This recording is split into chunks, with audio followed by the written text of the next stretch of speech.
년 서울 남부노회 여름 성경학교 교사 강습회는 온라인으로 진행됩니다. 포스트 코로나 교회학교 뉴패러다임을 주제로 강연해 주실 박연훈 목사님을 소개합니다.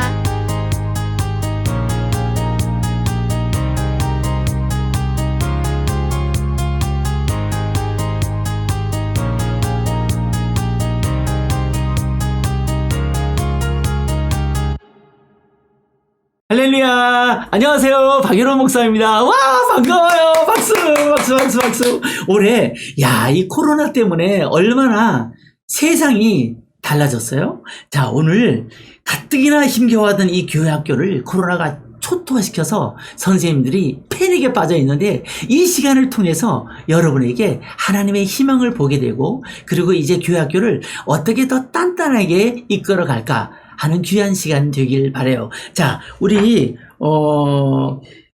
교재를 보겠습니다. 교재 16페이지입니다. 16페이지. 16페이지를 보시면 큰 타이틀로 포스트 코로나 교회 학교 뉴 패러다임 이렇게 되어 있고요. 그러니까 저의 이 50분 강의는 코로나를 직면한 한국 교회가 이제 어떠한 모양으로 패러다임이 바뀌어야 하나님께서 원하시는 영적 부흥을 이룰 수 있을까 하는 아주 중차대한 주제입니다. 그리고 이 코로나19에 대해서 어떻게 분석을 하느냐, 거기에 대한 내용까지 제가 말씀드릴 거고, 그런 후에 교재가 워낙 잘 되어 있기 때문에 여러분 교재를 펴놓으시고 빨간 펜 준비하시고 그리고 노트를 쓰면서 그렇게 보도록 하겠습니다. 자, 16페이지입니다. 코로나19는 가뜩이나 교회 학교의 운영을 힘겨워하던 교회를 아주 어렵게 만들어서 패닉 상태에 빠졌는데요. 교회 학교가 부흥되고 있던 상황이었다면 몰라도 교회 학교가 위기라고 이구동성으로 외치던 시점에서 이 코로나19를 맞았기 때문에 쓰러져 있는데 다시 밟힌 그런 격이 되었단 말이죠. 자, 우리 화면을 잠깐 보겠어요. 오늘 제 강의는 두 개로 나누어지는데요. 제1부는 코로나19를 직면한 교회 학교 위기 분석입니다. 그래서 이 위기 분석을 통해서 어떻게 과연 지금 시대를 선생님들이 어떤 눈으로 다시 해석하며 볼 수 있겠느냐라는 것을 조사 통계를 근거로 해서 말씀을 드릴 거예요. 이 시간을 빌어서 감사드릴 분이 있어요. 목회자 통계 연구소 바로 지용근 대표님이신데요. 이 목회 데이터 연구소 대표님인데, 이 대표님께서 이 정말 엄청난 분량의 통계표를 우리에게 이렇게 제시할 수 있도록 저에게 허락해 주셨어요.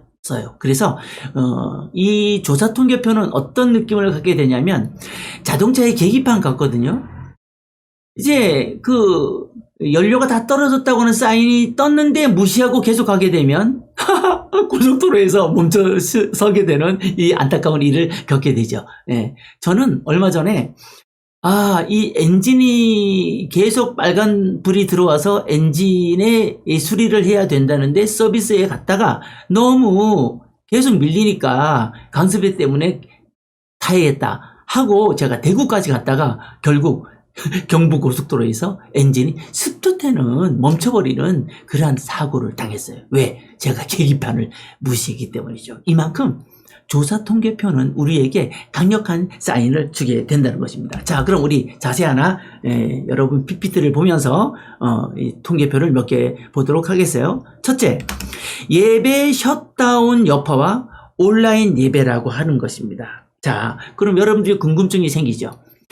만약에 많은 교회들이 지금 온라인 예배를 드리고 있는데, 예를 들어 잠실교회에서 온라인 예배를 드리고 있는데 잠실교회 성도들은 도대체 몇 %나 온라인 예배에 참석할까 궁금하죠. 이게 객관적인 데이터가 있다는 거예요. 자, 우리 한번 자세히 보도록 하겠습니다. 75%입니다. 75%. 이것은 한국 기독교 목회자 협의회 그리고 한국 기독교 언론 포럼에서 코로나19로 인한 한국교회 영향도 조사 보고서, 그러니까 2020년도 4월 9일이니까 따끈 따끈따끈한 조사인데요. 개신교 1000명을 대상으로 온라인 조사한 거예요. 4월 2일부터 6일까지 조사이죠. 여기에서 출석 교회 온라인 예배를 드렸던 분들이 몇 프로? 75%. 75%나 되는 사람들이 온라인 예배를 드렸고 6%는 가정 예배. 또 기독교 방송 예배, CTS나 뭐 CBS나 이 7개의 그 방송들이 있잖아요. 기독교 이 방송들을 통해서 예배를 드리고 또 다른 교회 온라인 예배. 잠실 중앙교회 온라인이 아니고 잠실 제2교회 온라인 예배를 봤다는 거죠. 그 다음에 기타. 그런 다음에 불쌍해요. 10명은 예배 자체를 드리지 않았다는 거예요. 야, 이렇게 여러분 통계표를 보니까 한눈에 들어오게 되죠. 두 번째는 그렇다면 앞으로 이 예배가 셧다운 되면서 엄청난 여파가 교회에 생겨났는데 이 온라인 예배가 끝나고 난 다음에 다시 코로나 이후에 얼마나 많은 이들이 이 오프라인 예배로 즉 예배실에 나와서 예배를 드릴 건가에 대해서 조사한 내용이에요. 야, 자, 이런 조사를 다 해줬어요. 자, 보통 개신교인 10%에서 20% 정도가 감소된다. 안타깝죠? 그래서 85%는 여러분 도표를 보시면 예전처럼 동일하게 교회에 출석하여 예배를 드릴 것 같다. 12%는 필요한 경우 교회에 가지 않고 온라인 기독교 방송으로 예배 또는 가정 예배를 드릴 수 있을 것 같다. 그 다음에 2% 교회에 잘 안 나가게 될 것 같다. 그러니까 이 코로나19가 준 악영향은 정말 우리가 생각하는 것보다 큽니다. 10%에서 20% 신앙에 싹이 트지 않았던 이들은 그야말로 양과 염소처럼 나누어지게 되고 그리고 어른들이 이 정도니까 선생님 여러분 얼마나 안타까워요? 엄마 아빠가 교회에 나오지 않는 아이들은 추풍낙입니다. 못 나온다는 거예요. 네. 그런데다가 뒤에서 설명해 드리겠지만 교회에 대한 시각이 아주 저 모 단체 때문에 완전히 이단하고 이 기성교회하고 일반인들은 구분하지 않잖아요. 그렇기 때문에 교회에 대한 부정적 사고가 정말 아이들을 교회로 다시 보내는 데 있어서 엄청난 불편과 어려움을 주게 된다는 거예요. 바로 있었네요. 자, 이것은 한국 리서치 여론 속의 여론에서 코로나19 극복과 사회적 신뢰도를 4월 8일 날 전국 만 18세 이상 성인 남녀 1000명을 외부로 조사한 거예요. 3월 11일부터 16일까지 조사니까 이것 역시 최근의 조사인데요. 여러분 보세요. 야, 이거 어떻게? 종교계를 사람들이 어떻게 보냐 했을 때 37%. 그러니까 정치권을 우리 국민들은 불신하잖아요. 정치권을. 정치권 그 다음에 순서가 교회라는 거예요. 와, 교회에 대한 이미지가 완전히 추락되어 버린 거예요. 그래서 지금 교회 안 나오는 아이들, 이 아이들이 여러분 지금 이제 교회가 다시 예배가 열리면서 집사님 자녀, 장로님 딸, 목사님 아들들은 이제 직분자의 자녀들은 다 나오잖아요. 거의 100%. 근데 지금 눈에 안 보이는 애들이 누구냐? 바로 불신자의 자녀들이에요. 이 자녀들을 어떻게 이끌어낼 건가? 자, 제2부에서 1부에서는 제가 이제 분석을 해드리고 2부에서 실질적으로 우리가 어떻게 할 건가 하는 큰 덩어리들을 여러분에게 제시해 드리도록 하겠습니다. 자, 또 하나는 기관별 신뢰도가 교회가 최하위권이라는 거예요. 야, 너무 자세히 해놨죠? 의료기관이 55%, 금융기관이 52%, 교육기관이 50%, 자, 그 다음 맨 끝에 가면 국회 15%. 국회가 15%인데 국회 다음이 한국교회 32%. 속상해. 마음 아프죠. 이게 지금 현 사태라는 거죠. 자, 그러면 제가 실제로 경험했던 정말 얼마나 많은 사람들이 교회에 대해서 부정적 시각을 갖고 있는지 제가 두 가지 일을 겪었거든요. 하나는 전도해봤어? 라는 책으로 유명한 이충섭 목사님이 계셔요. 제가 근래에 이 코로나 때문에 어떤 일을 하고 있었냐면은, 한 3년 동안 코칭 디렉터를 5개 교단에 7개 교회를 직접 가서 교회학교를 제가 섬겼고요. 나중에 통계치를 자세히 보여드릴 거예요.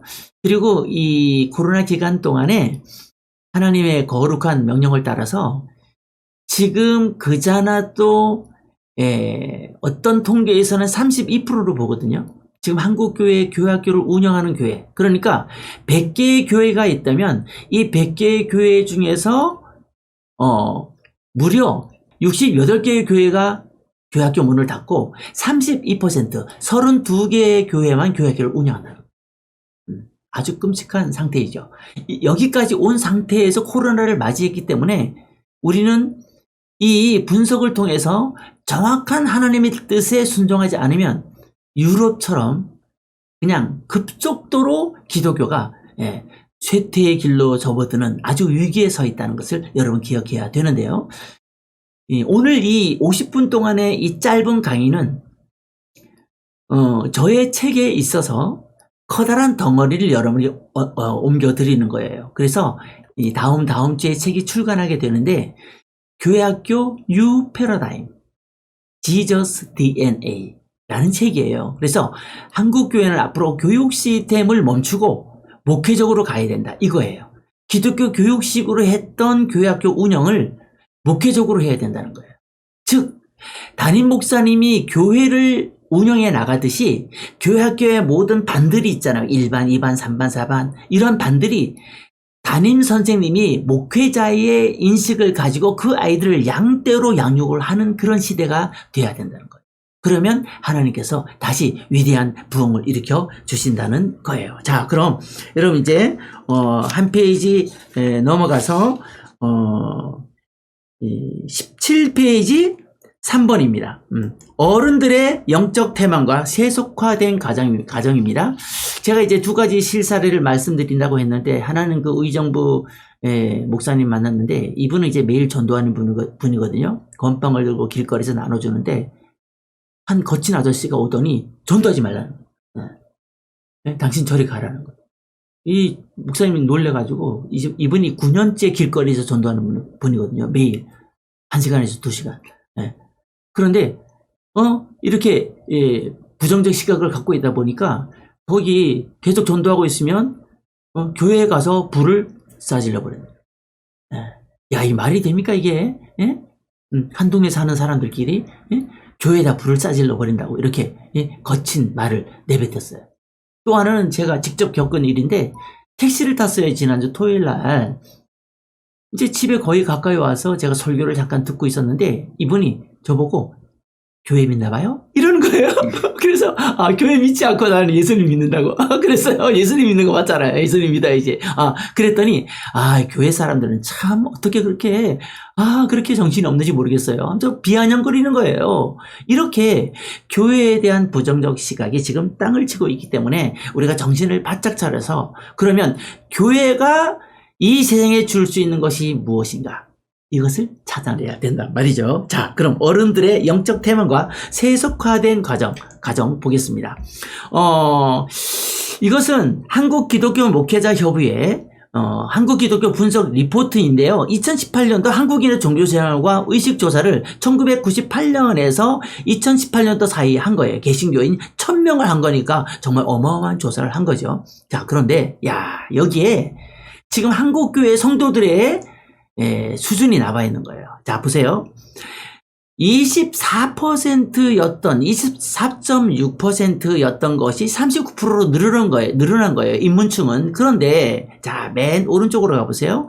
그리스도 중심층. 그러니까 예수 그리스도를 나의 구주로 영접하고 성화되는 삶, 영화되는 삶, 완전의 거룩한 하나님의 임재 속에 살아가는 성령의 인도를 받는 삶, 이런 삶을 사는 사람들이 15%, 그러니까 1998년도에 15%였던 것이 2018년도에는 14%가 됐다는 거죠. 그만큼 사람들의 신앙이 내려가고 있다는 거죠. 어른들이 이 정도니까 아이들은 더 심각하다는 것을 여러분이 기억해야 할 것입니다. 자, 네 번째, 이 코로나를 통한 위기 분석이 뭐냐면 이대로 가면 유럽 교회의 본보기가 된다는 거예요. 유럽 교회가 갔던 길을 우리가 똑같이 가는데 더 아주 빠르게 가게 된다는 거예요. 자, 지금 유럽 크리스찬 중 교회 출석자가 단지 31%에 불과하다는 거예요. 와, 너무 슬퍼요. 미국 유럽의 퓨 리서치가 2017년 조사한 내용이에요. 한 달에 한 번 정도 교회에 나간다는 거예요. 그래서 이것을 한국에서는 한국기독교 목회자협의회에서 2017년도 이제 조사를 해봤는데 유럽의 경우 크리스천 비율이 68%이나 교회 출석자가 31%가 안 되는데 우리나라는 지금 74%잖아요. 우리가 이 74%의 안도함을 가지고 있으면 안 된다는 거죠. 자, 유럽은 31%예요. 잘못하면 우리가 유럽보다 더 앞서갈 수 있다고 하는 이 통계에 우리는 정신을 바짝 차리고 코로나가 언제 종식될지 모르잖아요. 이제는 친구처럼 지내야 할 때인데 마음을 단단히 먹고 이때 어떻게 우리는 교회 학교 이 어린아이들에게 하나님의 말씀을 전하고 믿음의 사람이 되게 할 건가 우리가 깊이 생각을 해야 될 것입니다. 다섯 번째입니다. 여러분 교재의 18쪽입니다. 18쪽. 어떻게 하면 좋아요? 재정 긴축. 자, 이렇게 코로나 때문에 헌금도 줄고 어려운 일이 생겨났어요. 그런데 하필이면 왜 코로나가 오지 않았을 때도 교회 예산을 줄일 때 교회학교 예산을 줄이냐 이거예요. 혹시 이번 강습회 예산도 20% 10% 줄인 거 아니에요? 그게 아니에요. 교육 쪽에는 이 어려울 때일수록 10% 20%를 더 올려야 해요. 올려야 해. 온라인으로 한다고 막 감소하면 안 되는데 교회는 대부분 여러 가지 단체들 중에서 긴축 재정을 선택할 때 교회 학교의 예산을 줄이더라 이거예요. 이거 안 돼. 노노노노노. 이거 우리가 정신을 바짝 차리고 코로나19에는 더 많은 예산을 투입하길 바랍니다. 자, 여섯 번째. 이거 중요한 말인데 지금은요. 기독교 교육을 할 수 없는 시간과 시대 흐름이라는 거예요. 자, 여러분. 썬데이 스쿨 하면 기억나는 사람이 로버트 레이크스예요. 신문 발행인이었던. 여러분 사진 지금 보여주는 거예요. 여러분 PPT 보세요. 정말 멋있게 생겼죠? 자, 이분이 로버트 레이크스예요.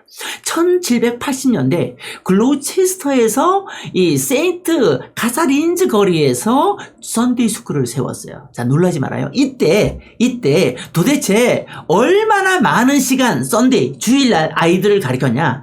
이때 아이들은 보통 16시간씩 아동 노동을 착취당하고 길거리에 아이들이 몰려다니면서 패거리 싸움을 하고 욕지거리를 하고 먹을 것이 없어서 막 이 영양실조에 빠지고 이런 상태였거든요. 이때 신문사를 운영하고 있던 이 로버트 레이크스가 저 아이들에게 국어를 가르쳐야겠다. 그리고 성경도 가르쳐야 되겠다. 그래서 썬데이 스쿨을 세운 거예요. 그 시대의 니즈에 딱 맞아 떨어졌던 거죠. 그래서 이게 대폭발이 일어난 거예요. 그래서 나중에 영국에서 공교육의 기조를 어디에 삼냐? 이 썬데이 스쿨에 삼을 정도였어요. 대단한 역사를 이룬 거죠. 자, 이때 그렇다면 우리 궁금한 거. 이때 로버트 레이크스는 교육 과정을 보면 자, PPT로 갑니다. 글 읽기, 철자법, 예배, 성서 연구, 문답집, 성경 공부 이런 것들을 했는데 제일 궁금한 거 도대체 몇 시간이냐 공부했냐 몇 시간이냐. 여러분 보세요. 10시에서 12시 2시간이죠. 그런 다음에 밥 먹고 난 다음에 1시에서 5시 반까지. 무려 5시간 반에서 5시간에서 5시 반 이상의 이 어마어마한 시간을 공부를 했다는 거예요. 이게 썬데이 스쿨이에요. 자, 그러면 우리는 어때? 참나원. 우리는 어떠냐고. 우리 지금 주일날 달랑 한번 딱 모여가지고 그것도 60분. 완전 시장통 같은, 우리 아이가 다 웃어. 옆에 있는 우리 아이가 다 웃어. 60분 모여가지고 예배 후딱 들여치우고 분방 공부로 흩어져가지고 간식 먹으면 끝나. 여기에 무슨 기독교 교육이 일어날 수가 있어. 보통 5시간 반에서 6시간 반 잡아놔야 되는데, 그러니까 이 로버트 레이크스가 만들었던 썬데이 스쿨과 지금 한국교회 교회학교는 이게 맞지 않다는 거예요. 그래서 목회적으로 가야 된다.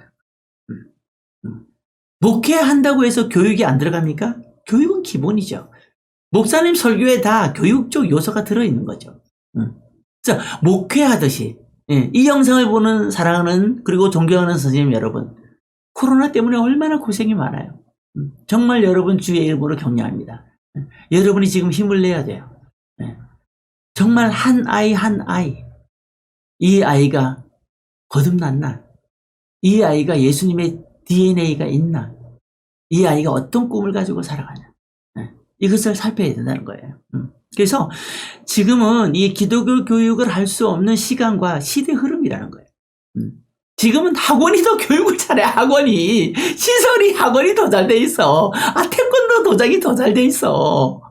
그런데 이 시대적 흐름을 놓치고 여러분 교회가 우리 한국 교회는 어떻습니까? 교회 학교가 지하실 곰팡이 냄새 팍팍 나는 지하실. 그리고 쓰다만 모니터. 참나원. 이거 말이 돼요? 그래서 이제는 싹 바꿔야 된다니까. 싹 바꿔야 돼. 제가 5년 동안 7교회를 코칭했다 그랬잖아요. 최근에 코칭했던 교회가 바로 이 당진에 있는 당진감리교회와 그리고 인천에 있는 인천예일교회인데 두 군데 다 제가 가자마자 한 게 무엇인지 아십니까? 빔 프로젝터 교체, 빔 프로젝터. 화면에 글씨도 안 보여. 그걸 놓고 이 최첨단을 살고 있는 휴대폰을 붙잡고 사는 이 아이들에게 그 흐릿한 스크린 앞에서 하나님 말씀을 나눈다고? 에이, 심한 거지. 그래서 아예 확 바뀌어버렸어요. 그리고 새신자질 만들어버리고. 그래서 새신자를 완전히 VIP로. 자, 이것은 제 책에서 다 12가지로 나눠져 있으니까 여러분이 필독하셔야 돼. 이거 베스트셀러 될 거예요. 자, 그럼 우리 한 장면을 또 넘어가 보도록 합니다. 자, 드디어 이 코로나19 때문에 이게 언택트, 이거 들어보지도 못했던 이 말이 이 비대면 시대가 열린 거예요. 언제? 2020년을 기점으로 모바일 시대가 됐다는 거예요. 모바일 시대. 자, 보세요. 온라인이나 방송 예배 시에 모바일 기기 이용률이 가장 높았다. 이건 역시 한국기독교 목회자 협의회에서 이제 코로나19로 인한 한국교회 영향도 조사 보고서 4월 9일 겁니다. 개신교인 1000명 온라인으로 조사한 거예요. 자, 그런데 모바일로 여러분 교회 예배를 본 사람들이 몇 %예요? 40.5%. 데스크탑으로 본 사람 33%. 텔레비전으로 본 사람 25.6%. 라디오로 들은 사람 0.4%. 모바일 시대가 온 거예요. 모바일 시대. 자, 여러분 기억해야 됩니다. 이 비대면 시대. 자, 이 비대면 시대에 우리는 이제 영상도 잘 제작해야 되겠지만, 그러나 여러분, 우리가 대형 교회나 아니면 그 전문 방송국처럼 영상을 만들겠어요? 우리 오늘 이 영상은 최고입니다. 이렇게 멋지게 만들어야 되는데, 모든 교회가 이렇게 만들 수 있습니까? 네. 그렇잖아요. 그러니까 이 비대면 시대가 이제 시작됐기 때문에 우리는 어떤 대안을 가지고 나가야 되냐. 제 2부에서 제가 여러분에게 자세히 알려드리도록 하겠습니다.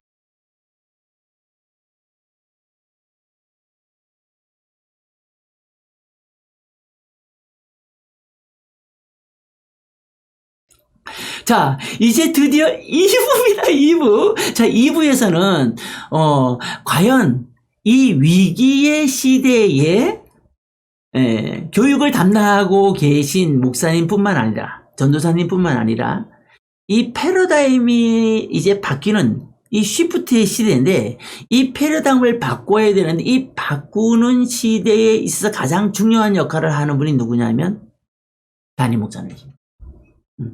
그러니까 이제껏 코로나 이전까지는 다음 세대에 좀 열심히 해야 되지 않겠어? 우리 교회 다음 세대로 갑니다. 그러면서 예산은 투자하지 않아. 그것은 다음 세대의 목회에 전념하는 게 아닙니다. 자, 이제 이 뉴 패러다임 JDNA가 출간되면서 담임 목사님들이 엄청나게 일어나게 될 것입니다. 왜? 한국 교회는 정서상 담임 목사님이 움직이면 강력하게 움직입니다. 이것이 한국교회의 강점입니다. 당회 목사님 말씀에 어떤 장로님이 반대를 합니까? 다음 세대를 살리겠다는데. 근데 예전에 어땠습니까? 다음 세대로 한다 그러놓고 예산을 올리질 않아. 예산을 책정하지 않아.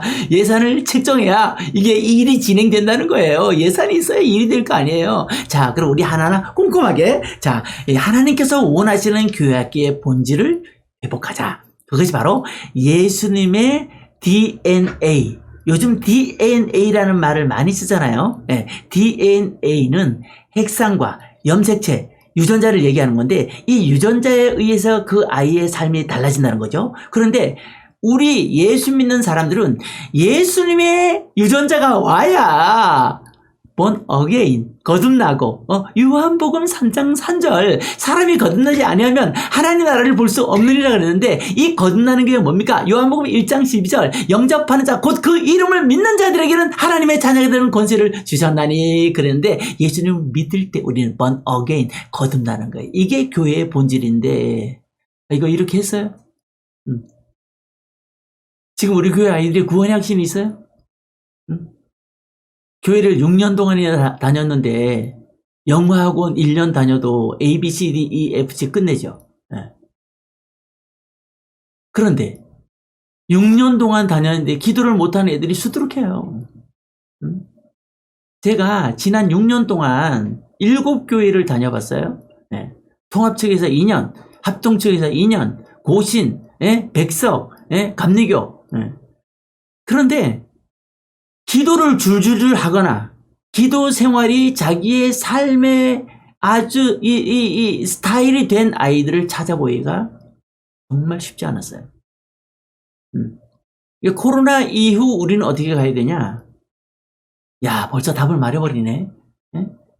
거듭난 아이. 복음을 스스로 말할 수 있는 아이. 그리고 이 복음을 친구에게 전할 수 있는 아이. 성경적 세계관을 무장한 아이. 한 해 2명, 3명 복음을 전해서 예수님께로 이끌어낼 수 있는 사람. 작은 예수님의 삶을 사는 사람. 바로 이것이 뉴 패러다임의 핵심입니다. 그것을 하나님께서 원하시는 겁니다. 자, 파워포인트 볼까요? 교회의 본질은 뭡니까? 교회의 본질. 영혼 구원 아닙니까? 영혼 구원. 교회의 본질은 영혼 구원이에요. 그런데 교회 학교가 그렇게 했습니까? 솔직히 교회 학교가 그렇게 하지 않았잖아요. 네. 자, 본질의 문제예요. 교회가 다른 건 못해도 지옥 갈 영혼을 천국 갈 영혼으로 변화시켜 주는 일. 이것은 놓치면 안 됩니다. 요한복음 3장 16절 하나님이 세상을 이처럼 사랑하사 독생자를 주셨으니 이는 저를 믿는 자마다 멸망치 않고 영생을 얻게 하려 하심이니라. 이것이 내면화돼야 돼요. 다른 교육을 아무리 잘해도 이 거룩한 복음을 제대로 전하지 않으면 그것은 교회가 아닌 거예요. 마치 병원이 환자를 고치지 못하면 시설이 아무리 좋아도 병원의 기능을 상실한 것처럼, 그런데 한국교회학교는 언제부터인가 이 기본적 사명을 완수하지 못했다는 거예요. 이게 바로 위기의 핵심이라는 거예요.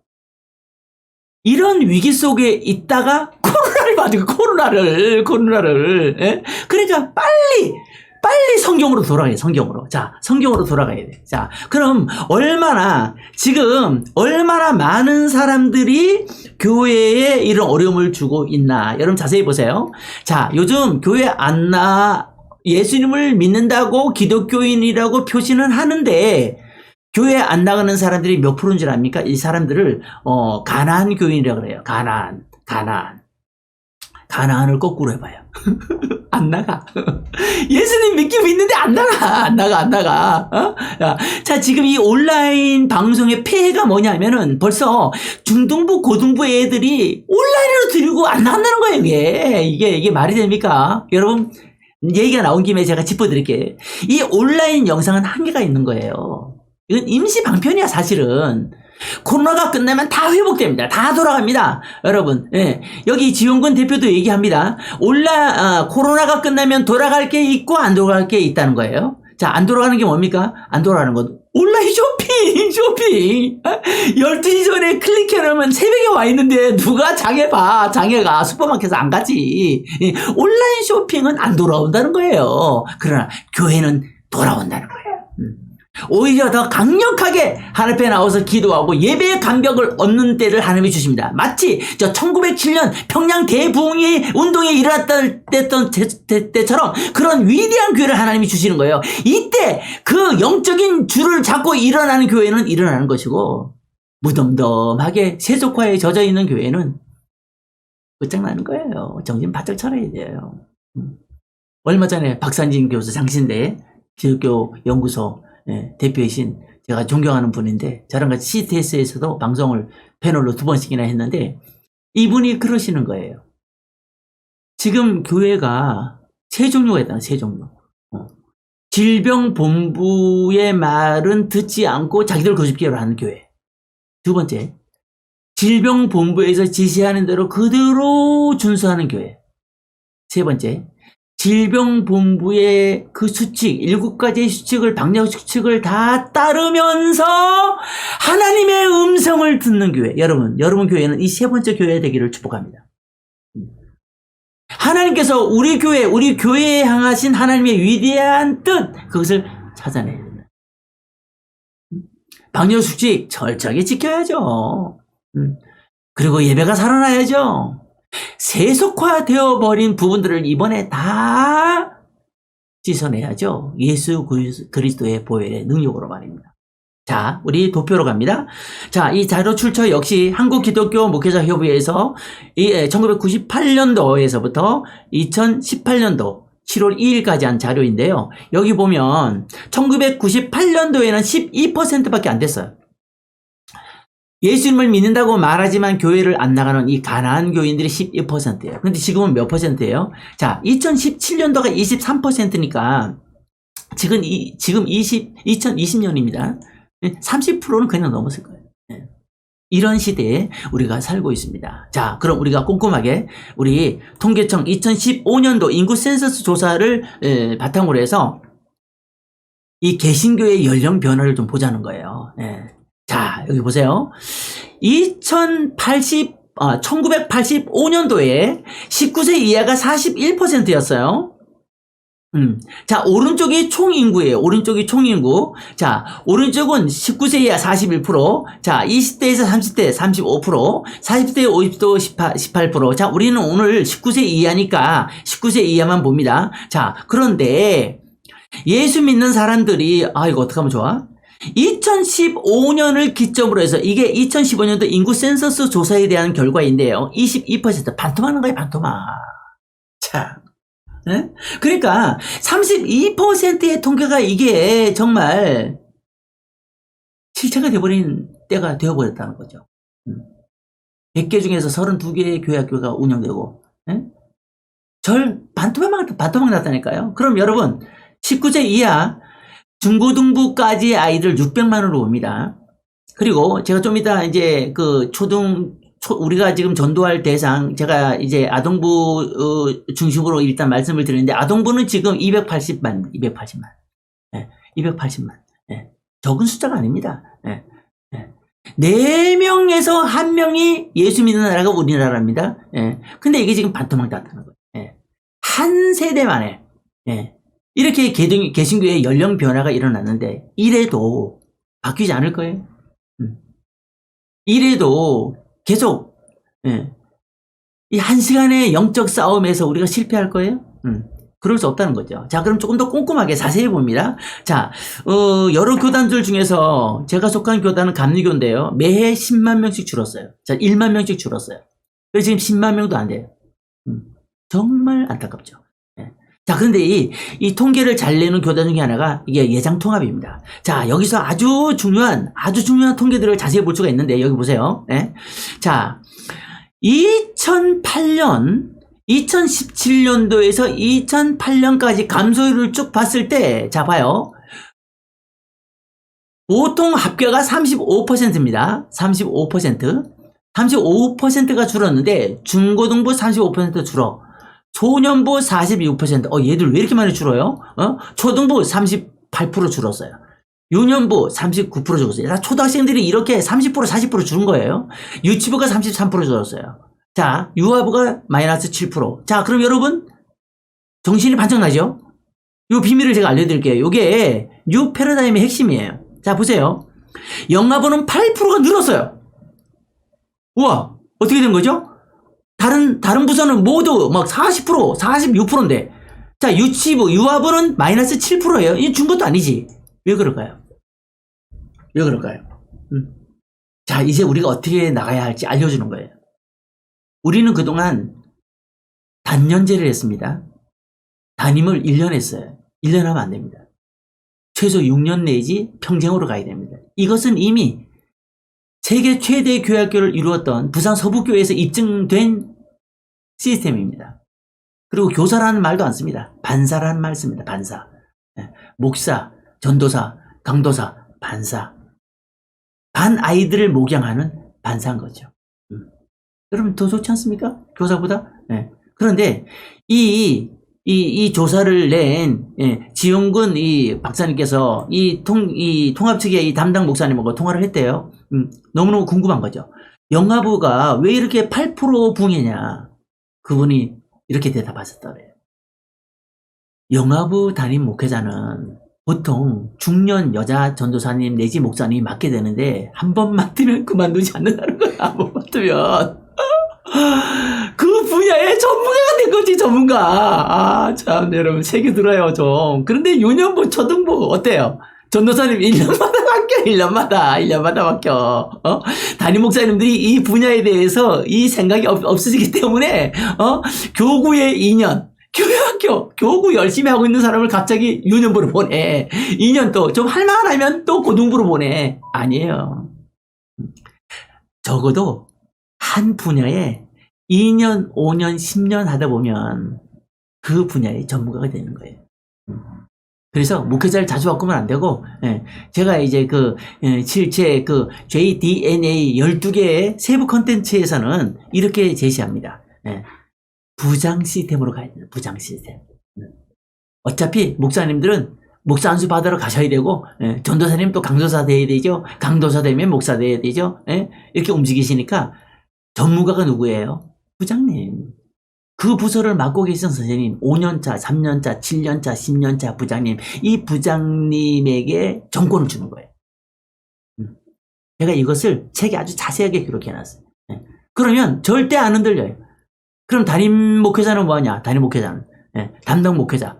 전도사님, 강도사는 뭐하냐? 설교 사람들이 설교. 설교를 왜 통화식으로 합니까? 애들 영혼을 아주 쥐어짜야죠. 애들 영혼을 아주 비틀어버려야죠. 하나님의 말씀 앞에 십자가 앞에 완전히 굴복시켜야죠. 어른들 설교에서는 어른들이 아멘 아멘 하는데 애들 설교에서 아멘 하는 거 봤습니까? 애들 설교에서 아이들이 눈물 짓는 거 봤습니까? 이게 교육의 한계라는 거예요. 목회자는 설교에 목숨 걸고 15분 그것도 15분 길지도 않아요. 15분 동안의 말씀 증거할 때 어떤 사람은 마이크만 잡고 합니다. 이게 참 마이크만 들고 설교했던 목회자 죄송합니다. 마이크만 잡고 애들을 휘어잡을 수 있을 것 같아요. 저도 이 강의를 지금 PPT와 더불어 하니까 여러분 얼마나 더 꼼꼼하고 세심합니까? 그런데다 강의안까지 있으니까 얼마나 좋아요. 이렇게 철두철미하게 목회자는 말씀 준비하는 시간에 최선을 다하고 그리고 아이들과 15분 동안의 영적 싸움에 승리하고 교사들을 위해서 중보 기도해주고 영성을 관리해주고 그 역할을 하는 거예요. 부장은 뭐합니까? 교회학교 운영의 정권을 맡는다. 이게 JDNA 시스템의 핵심입니다. 핵심. 자, 그러면 이제 이 위기감을 좀 느껴보겠어요. 위기감. 성결교단의 국내 어린이 청소년의 수를 세례인과 세례를 받지 않은 수를 합쳐서 2019년도에 확인했다니까 이 성결교회도 감리교회하고 별 차이가 안 나네요. 77,848명이네요. 이거 어떻게 2018년에서 2019년 사이엔 감소 인원이 적었지만 2017년엔 84,392명으로서 5,356명이 감소했고 2016년에서 15,000명. 이게 도대체 2016년에 도대체 무슨 일이 있었던 거예요, 이게? 이렇게 여러분 이 감소되는 이유가 있다니까. 이 감소되는 이유를 이 코로나에서 잡아야 돼요. 코로나는 다름이 아니라 여러분 코로나는 사인인데 바꾸라는 거예요. 성경으로 돌아가라는 거예요. 세속화된 썬데이 스쿨식 지금 학교보다도 학원보다도 못한 이 시스템을 허물어버리고 여러분 예전에 매빅이나 윙윙이나 이런 프로그램을 하다가 왜 중도에 안 된 줄 아십니까? 한국교회는 이상한 버릇이 있는데 장점만 갖다 쓰려고 하거든. 그러니까 안 되는 거예요. 전폭적으로 바뀌어야 돼. 전폭적으로. 이 코로나19의 사인은 전폭적으로 바꾸라는 거예요. 소 잃고 외양간 고치지 말고 아예 외양간을 고치라는 거예요. 예. 밑 빠진 독에 물 붓지 말고 독을 가라는 거예요. 세수는 세 부대. 어떤 부대? 네, 그 부대를 얘기하는 그 부대. 바로 성경에서 얘기하는 하나님께서 원하시는 영혼을 구원시키고 복음을 줄줄줄 얘기하고 하나님이 인간인 나를 위해 오셨다. 이 복음 첫 번째 기쁜 소식 아닙니까? 그분이 나를 위해 고난을 당하셨다. 그분이 나의 죄를 씻어주기 위하여 대신 대속의 십자가의 몫을 박히시고 온갖 채찍을 맞으셨다. 이게 복음 아닙니까? 나를 다시 살리시려고 부활의 첫 열매가 되셨다. 승천하셨다. 그리고 오순절 성령으로 다시 오셨다. 그리고 우리를 다시 데리러 오신다. 이 7가지의 이 간단한 심플한 복음, 이 아이들이 줄줄줄줄 입에서 얘기할 수 있는 아이들, 이게 새로운 교회학교 운영의 핵심인 것입니다. 자, 하나 더 볼까요? 그 정말 무서운 얘기인데, 코로나19 이후 본격적인 이제 모바일 시대가 도래되면서 향후 온라인 예배가 끝나고 교회로 나가서 자유롭게 예배 드리는 환경이 되어도 계속적으로 모바일로 설교를 듣고 모바일로 교제하고 모바일로 교회 관련 자료를 찾는 소위 모바일 크리스찬이 점점 늘어난다 그랬어요. 더 안타까운 것은 주일 성수에 대한 인식이 바뀌었다는 거예요. 야, 이게 가장 큰 충격이에요. 자, 보세요. 여러분 도표를 보세요. 이것은 역시 한국기독교 목회자협회에서 2020년 4월 9일에 온라인에서 1000명 대상으로 조사한 내용이에요. 자, 주일 성수에 대한 의견이에요. 교회 출석자들이 답변했는데 뭐라고 대답했냐면 41%. 주일 성수 개념에서 주일 예배는 반드시 교회에 드려야 한다. 이게 41%밖에 안 되는 거예요. 41%나 된다고 얘기해야 되나? 그런데 보세요. 여러분 놀라지 마세요. 이거 눈으로 보고도 정말 믿기지 않을 내용이에요. 보세요. 온라인 예배 또는 가정 예배로도 대체할 수 있다. 55%. 이렇게 망가졌다는 거예요. 이게 인식의 변화가 왔다는 거지. 이것은 강력한 성령의 임재. 예배 때마다. 평양대붕의 위대한 역사. 하나님이 주십니다. 온라인의 한계는 무엇입니까? 온라인을 통해서, 영상을 통해서 어떤 감동까진 받지. 그러나 하나님의 거룩한 성령의 실제, 인스피릿, 통해 강력한 위대한 역사. 그게 부재하다는 거. 임시방편이라니까요. 기억해야 돼요. 그렇게 자신있게 설명해 줘야 돼요. 자, 그 다음에 주일 현장 예배 중단 교인들은 주일에 꼭 교회에 가서 예배를 드리지 않아도 된다는 생각을 하게 되었다가 23%. 오히려 주일에 교회에 가서 예배를 더 간절히 드려야 됐다. 간절한 생각이 들었다라가 42%. 뭐 이래나 저래나 뭐 나는 뭐 아무거나 괜찮다. 35%. 여러분 바로 딱 정리가 되잖아요. 조사 통계표는 이렇게 우리에게 아주 정확한 내용을 알려준다니까요. 자, 그러면 조금 더 한 걸음 더 들어가 볼까요? 코로나 이후에 한국교회가 관심 가질 주제는 뭐냐? 자, 24%가 뭡니까? 교회 중심의 신앙생활에서 실생활에서 신앙 실천으로서의 의식으로 전환이 되어야 한다는 거예요. 야, 이게 신앙생활의 이중화, 이걸 잡은 거죠. 야, 이런 통계를 낼 수 있다는 게 너무너무 귀하죠. 예수 믿는 사람들이 욕먹는 이유가 무엇입니까?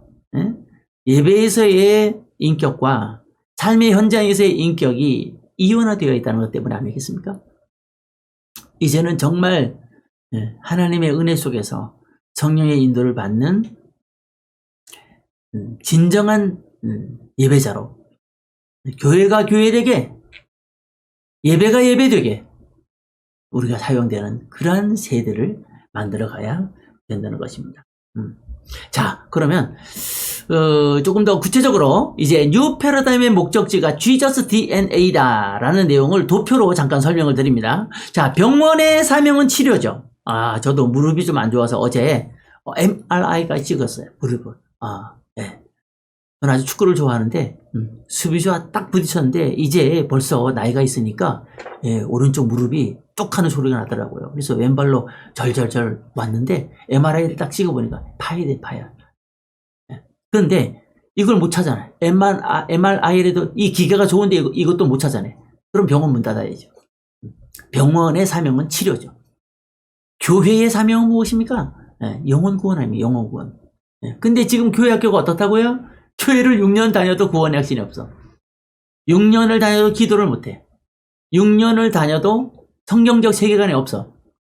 6년을 다녀도 한 명 전도도 못해. 이게 밑빠진 독이라니까요.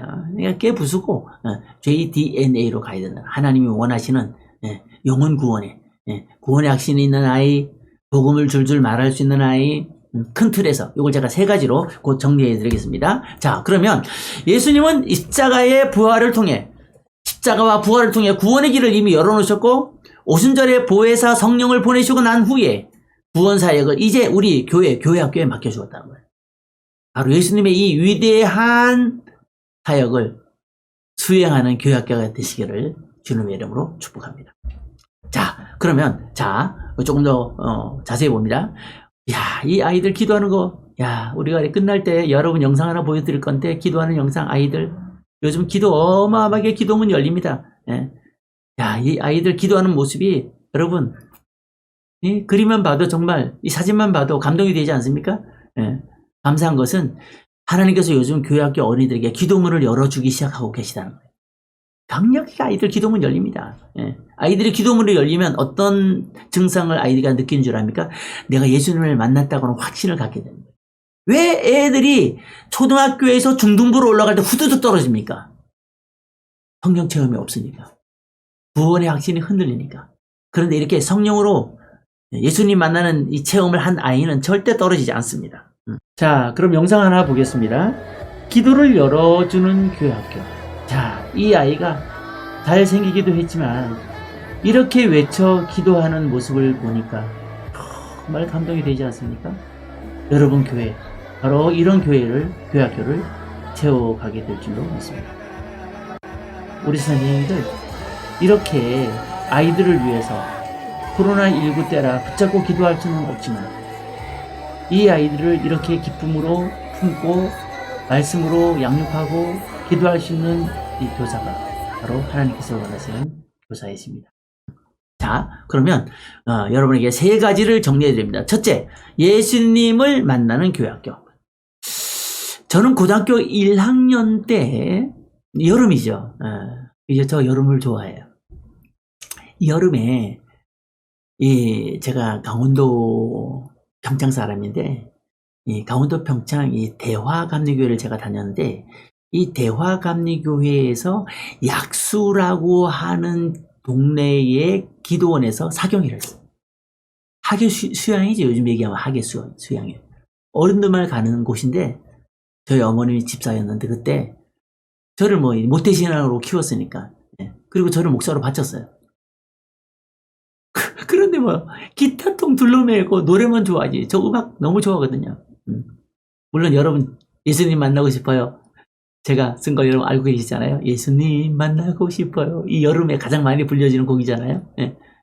이런 명곡을 하나님이 주셨는데 노래만 좋아했죠.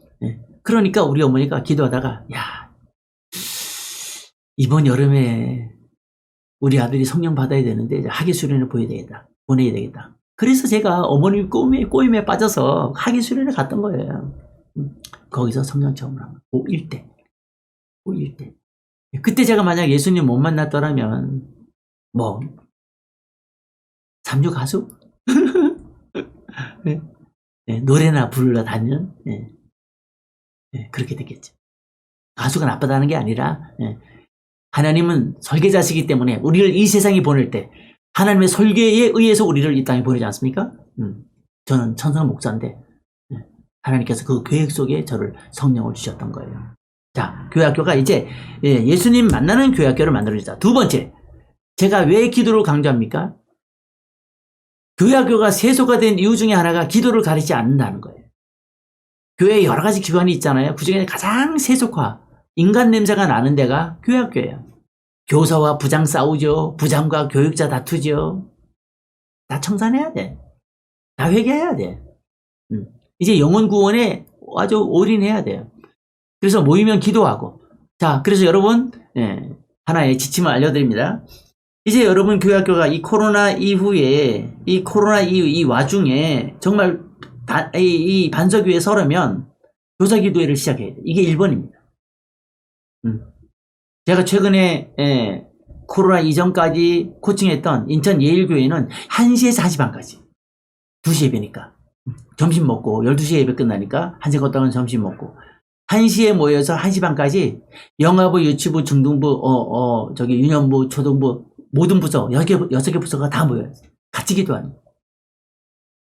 여러분 교회학교가 얼마나 웃겨요? 유년부 선생님이 초등부 선생님을 몰라. 초등부 선생님하고 유년부 선생님하고 싸웠어.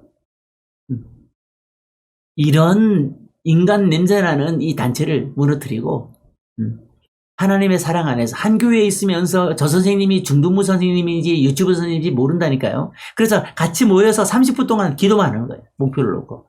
이게 시작입니다. 기도에 불을 떼야 성령께서 역사하시는 거예요. 그래야 아이들도 예배 때 기도문이 열리고 성령 체험하게 되는 거죠. 자, 세 번째가 복음을 알고 복음을 전하게 하는 교회학교다. 이건 뭐 제가 계속 지금 수도 없이 얘기했던 것입니다. 자, 그럼 이제 마쳐야겠습니다. 제가 이런 이야기를 할 수 있는 이유는 저는 기독교 교육학자가 아닙니다. 6년 동안 하나님이 저를 강제적으로 교회학교 현장에 보낸 거예요.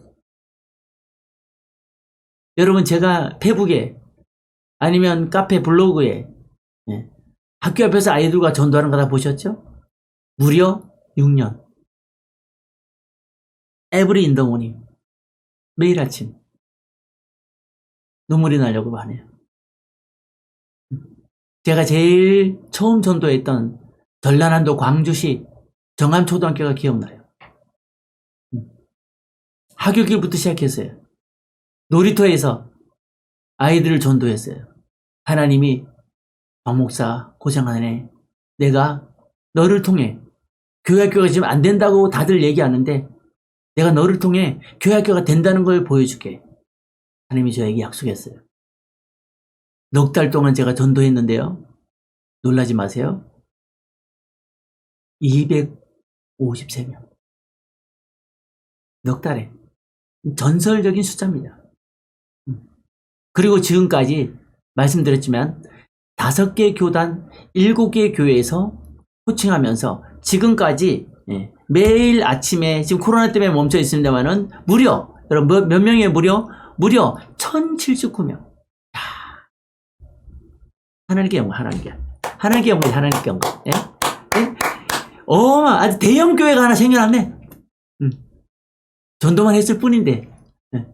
이게 1:1 관계 전도로 다 이루어낸 거예요. 보세요. 세희망교회에서 2015년도 9월부터 12월까지 253명. 순천 주성교회에서 2016년도 1월부터 12월까지 263명. 남서울 비전교회에서, 자, 경기도로 올라왔습니다. 남서울 비전교회에서 여러분, 여긴 정말 대단했는데, 여기는 화, 수, 목, 금, 아침마다 전도했어요. 8시 15분에서 9시까지. 비가 오나 눈이 오나 바람이 부나 영하 12도도 무조건 나간 거예요. 그런데 여러분 놀라지 마세요. 322명. 2년 동안. 놀랍죠. 새신자를 담당하는 새신자 교사만 5명이었어요. 지금 그러니까 지금도 교회학교가 된다 안 된다? 된다. 근데 안 된다는 생각이 너무 많죠. 막연하게. 패배의식. 안 된다고 하는 생각 가졌던 선생님들 지금 회개가 내지 회개가. 해봤어. 해보지도 않고 안 된다. 막연하게. 사탄의 꼬임에 빠진 거지. 예수님으로 물리치고 당장 학교 앞에 나가야 된다니까요. 어제 제가 저 김해에 있는 조희화 여자 목사님하고 통화했어요. 왜? 아니 이 코로나인데 생수전도라지고 생수전도 이 거리를 두고서 비대면으로 생수를 이렇게 갖다 놓고 그 다음에 물티슈 갖다 놓고 그리고 교회 이름 써놓고 거기 전도지 놓고 전 목사님이 한 2m 떨어진 곳에서 아이들하고 인사하는 거예요. 아이들이 이걸 다 가져갔어요. 200몇 킬로 다 가져갔어요. 네. 전도지도 다 가져가요. 뒤에서 목사님이, 네, 윌교회야, 코로나 끝나면 교회 한번 오세요. 이렇게 전도하는 거예요. 애들이 200개 순식간에 나가는 거예요. 이야, 여러분, 전도의 방법도 이제는 달라졌어요. 예전에는 애들 만나가지고 이름 적고, 핸드폰 번호 적으면 다 된 줄 알았어요. 요즘 그렇게 하면 112 떠요. 112. 삐뽀. 가서 줘서 써야 돼. 담임 목사님 또 가야 돼. 그렇게 안 하고, 이미지 전도. 어떻게? 지금 이 아이들에게 정말 원하는 게 뭐냐? 물티슈도 필요하고, 마스크도 필요하고, 생수도 필요하고, 비대면이 필요하고, 방역을 딱 지키면서 아이들과 전도를 하는 거예요. 그냥 지금 애들 잡아가지고 그러면 됩니까? 부모들도 교회 못 가게 하는데.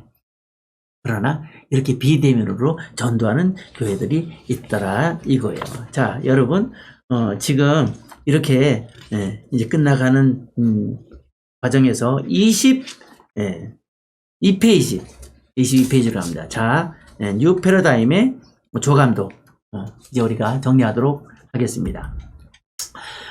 정말 교회학교가 다시 코로나 이후에 부흥하는 역사가 나타날 거예요.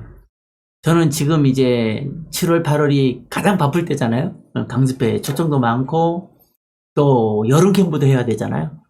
저희는 올해 과감하게 지난번에 아내랑 기도하면서 올해는 오프라인 어린이 은혜 캠프를 하지 않기로 했어요.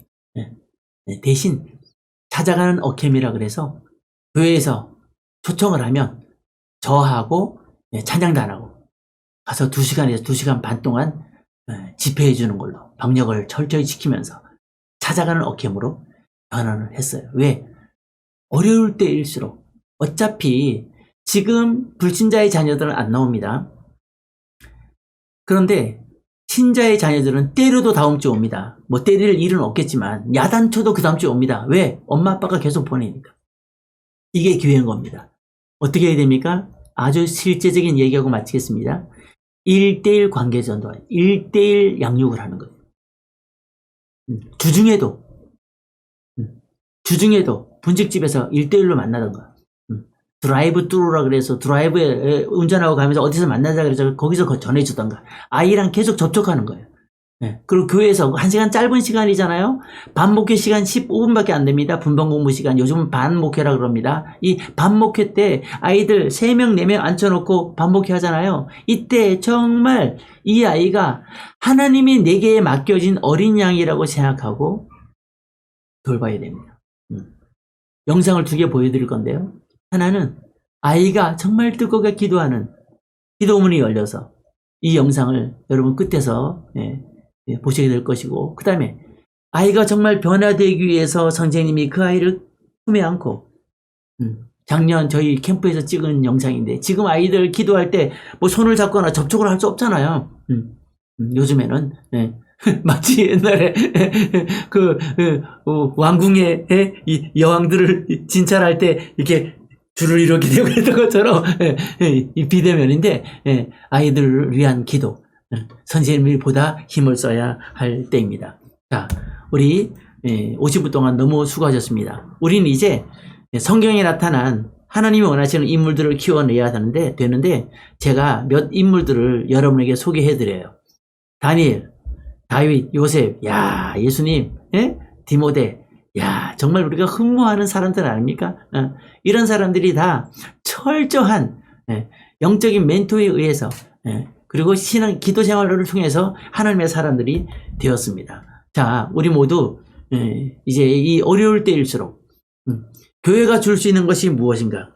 여러분 정리해 보길 바랍니다. 자, 22페이지 읽습니다. 교회학교 뉴 패러다임으로 달려갈 완성할 그림은 바로 작은 예수이다. 우리는 작은 예수를 키울 수 있습니다. 자, 제가 이런 예를 들었어요. 여러분 얼마나 재밌나 보세요. 코로나19 치료약을 만약 교회에서 준다고 하면 신나죠? 예. 코로나19 치료약이 나왔어. 근데 교회에서 다 줘. 그런 다음에 안 나올 사람이 누가 있겠어요? 불교라도, 이슬람이라도. 안 나올 사람 누가 있겠어요? 더더군다나. 확진자는 그 어떤 종교를 가지고 있던 무신론자든 초고상으로 교회에 달려와 치료제를 받아갈 거예요. 여러분 기억하세요.